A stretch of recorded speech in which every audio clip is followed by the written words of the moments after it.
Hey, good afternoon everyone out there that's watching my YouTube videos. I appreciate you watching. Thank you for joining me for another episode of Retro Geek Gaming. We would like to talk about stuff that's retro, geek, and mostly gaming related at this point. Thank you for joining me as I've already said. So let's go ahead and just jump right into today's topics. I don't want to try to take too long on this video. And feel free to, put your thoughts in the comments down below. We're going to talk about the state of Metroid Prime 4. It still seems like this game is coming out. People say it's 2024. It's the swan song for the Switch. It's going to be the last game that it comes out for. And look, that makes a ton of sense to me, okay? Because of the fact that Nintendo stated in like 2017, 2018, whatever, that it was coming to the Switch. And every single game that they have said is coming to the Switch has come. Even a game like Advance Wars that they delayed, it came. Even something like Tears of the Kingdom that people thought was going to be a next-gen Switch game, it came to the Switch. You know? And Nintendo is notorious for doing this. Because they said, hey, you're going to get a Zelda game on the Wii U, don't worry about it. And we got Breath of the Wild on the Wii U, and it was a cross-gen game. Now, will they do something like this for Metroid Prime 4? Possibly. I guess it depends upon the launch window whenever they can get the game out. Because to me, if they can still get it out, and they don't have any plans to bring out the next system until holiday of 2024, or even early 2025, and Metroid Prime 4 is ready and done in 2024, then it being a Switch-only game makes a ton of sense. But with how good everybody's saying it's looking and how it's like an open zone kind of game, they say open world, but I think it's open zone game, where it's like what you're in right now, almost kind of like what they did with Metroid Prime 3 or even like Other M, where the area that you're in is open for you to explore, and then when you go to a new zone, it loads and all and stuff like that. But they say it's open world, kind of like Halo Infinite, which is fine as long as they get the movement down that Halo Infinite had, because that's something that I liked about Halo Infinite, was it felt very movement based, because I could do like grappling hooks and grab myself and go up mountains and stuff like that. I don't know if they want to be that open with it, but you kind of get the idea of what I'm saying. Is as long as the movement is fluent and the combat is fluent, then yeah, we're good. But, and the story has to make sense. But that's another discussion down the road. Whenever we get an announcement from Metroid Prime 4, I do plan to talk about it more then. But getting back into this discussion about where it's going to come from, I think it's still going to be a cross-gen game. I mean, I keep saying Switch 2 and whatever the next Switch is, and we're going to probably get into that down the road in a couple of days or next week whenever I get my mind more wrapped around the idea of what I think the Switch 2 could possibly be. I know I've talked to death about it. Tons of YouTubers have talked to death about it. But I think it could still be a cross-gen game. Just because they promised Zelda for the Wii U and then they brought it over to the Switch as a selling point, I think they're going to do the same thing. I think this game is going to come so close to the launch window of a new console that they're just going to go ahead and release it for both to sort of entice people like me. Software helps me justify the idea of buying a game or buying a new hardware. So that can be my justification for buying a Switch 2.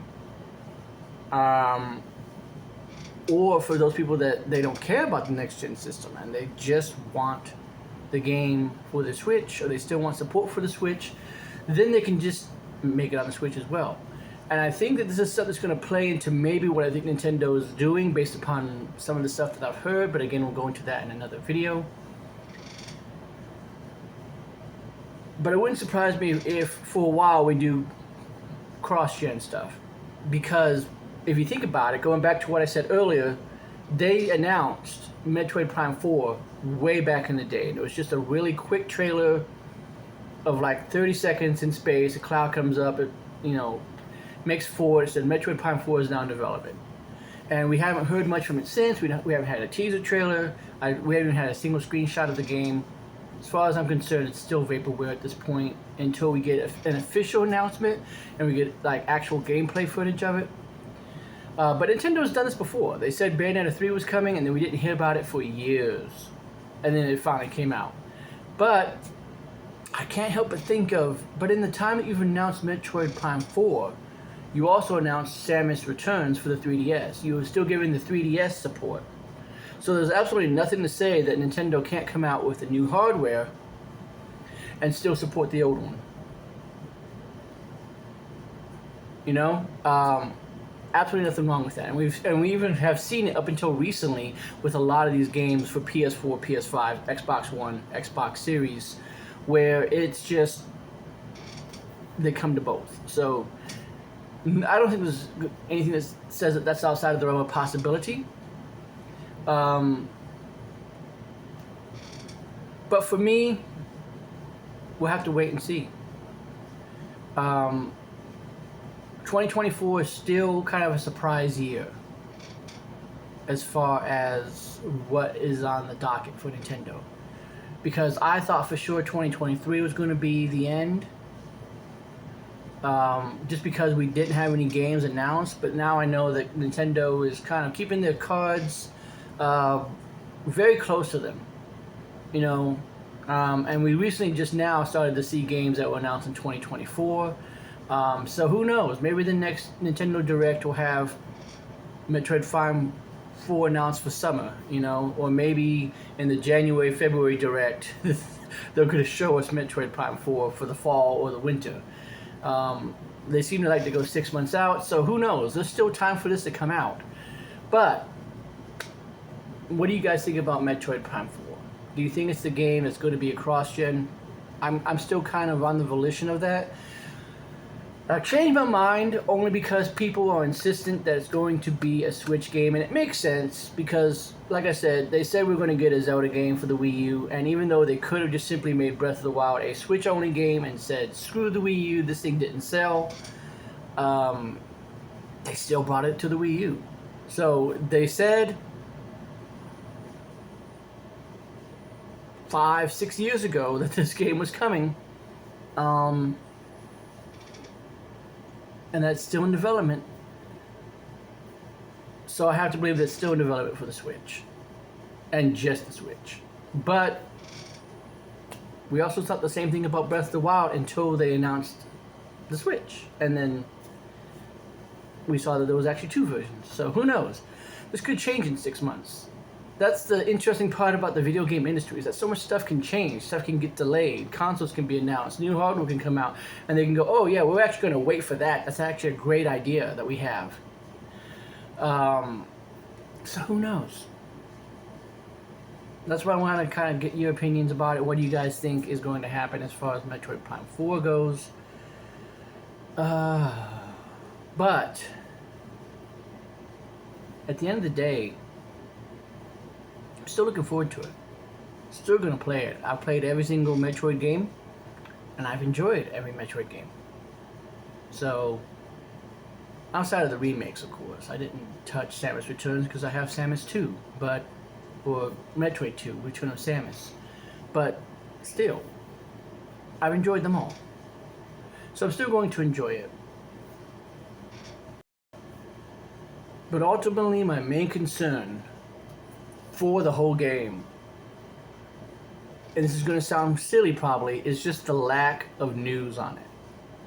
Because see, at least with Breath of the Wild, they kept us up to date. They said, hey, here's a new trailer for the game, we're still working on it, and we apologize, it's going to be delayed. Or here's a new trailer for it, and we're sorry, we apologize, it's going to be delayed. They still gave us something. Even though they still just told us the sequel to Breath of the Wild is now in development and we didn't get it for years and years and years later, it was still the kind of game that they kept us up to date on. The fact that we've heard nothing. We don't have a teaser trailer of like Samus running down a corridor and say it's still coming, or you know, something to at least say the game is still in development. That's the only thing.